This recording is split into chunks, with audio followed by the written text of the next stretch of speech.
Okay, try to wrap your head around this for a second.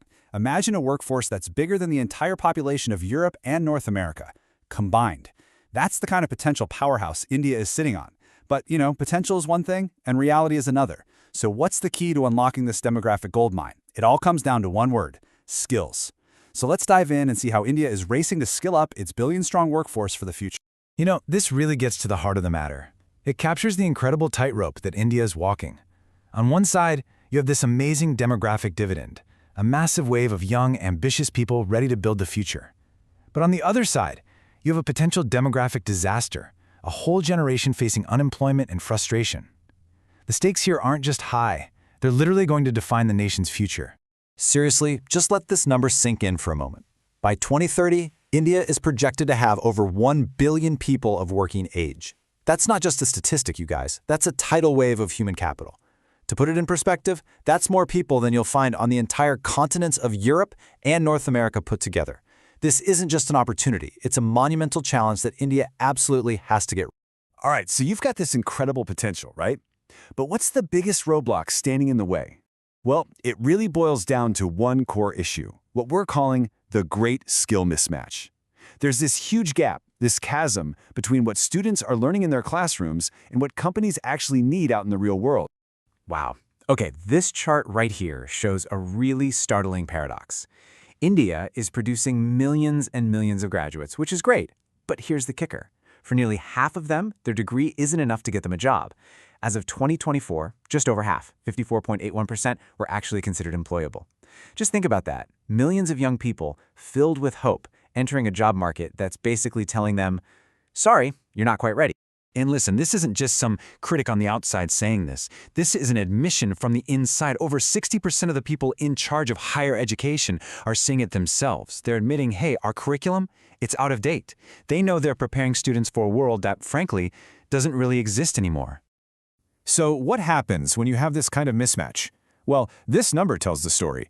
A staggering 29 million.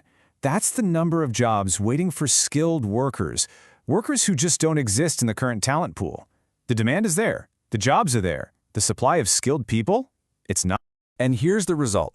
This is the really scary part. An incredible 88% of the country's entire workforce is stuck in what are called low-competency roles. And you know what that means, right? These are the exact jobs on the front line of disruption, the ones most vulnerable to being automated right out of existence. This creates a massive cycle of economic insecurity for hundreds of millions of people.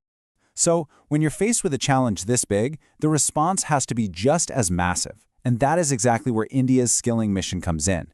This isn't just some small government policy. It's a huge, coordinated, multi-pronged strategy to basically re-engineer the entire country's workforce from the ground up. At the very heart of this whole thing is the Skill India mission. You can think of it as a national movement. It's designed to equip people with skills, retrain them for new jobs, and constantly upgrade the skills they already have. And it does this through a vast nationwide network of training centers, trying to make industry-relevant skills accessible to pretty much everyone. Now, the main flagship program here, it's called the Pradhan Mantri Kaushal Vikas Yojana, or PMKVY for short. And you can see the incredible scale of this effort just by looking at the numbers. It started out by training nearly 2 million people, and then boom, it just exploded, reaching over 11 million in its next phase alone.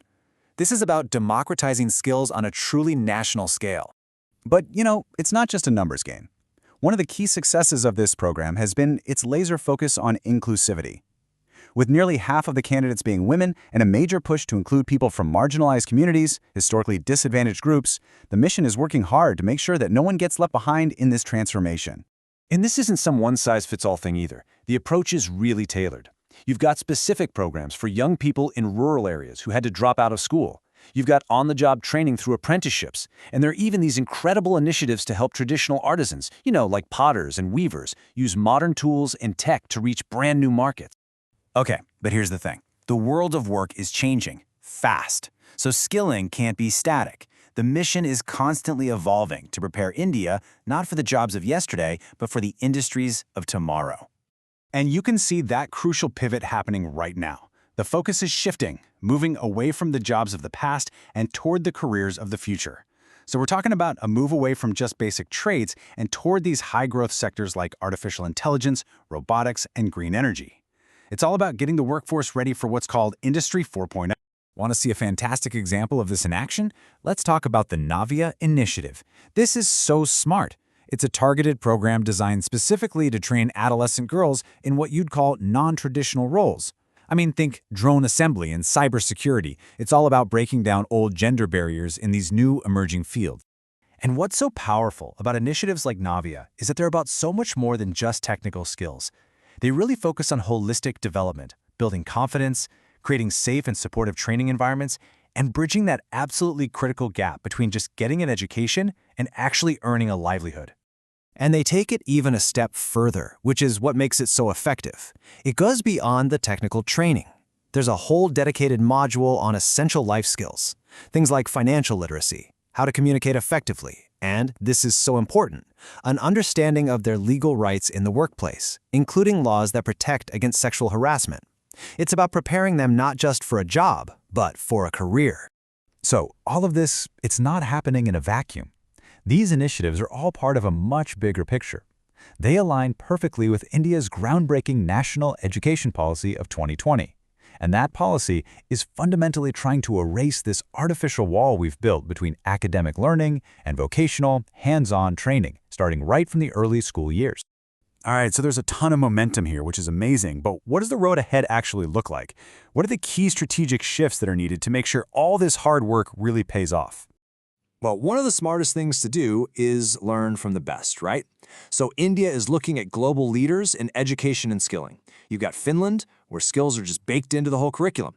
You've got Singapore with its incredible culture of lifelong learning, and South Korea, which is just a master of using educational technology. It's all about seeing what can be adapted for the Indian context.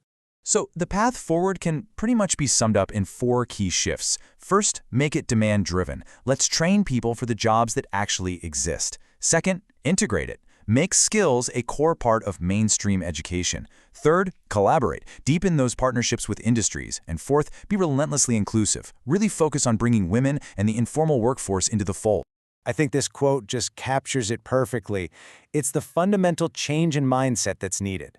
The ultimate goal here isn't just to hand out a bunch of training certificates, it's to build sustainable, meaningful careers, and to make sure that the skills people learn translate directly into economic empowerment. So we come back to the big question. Can India's massive mission to skill, reskill, and upskill its billion-strong workforce actually succeed? Because if it does, this won't just be an Indian success story. It will be the creation of the world's largest, most dynamic talent pipeline, a global economic force to be reckoned with. The potential is absolutely breathtaking, and you can bet the rest of the world is watching very, very closely to see if India can pull it off.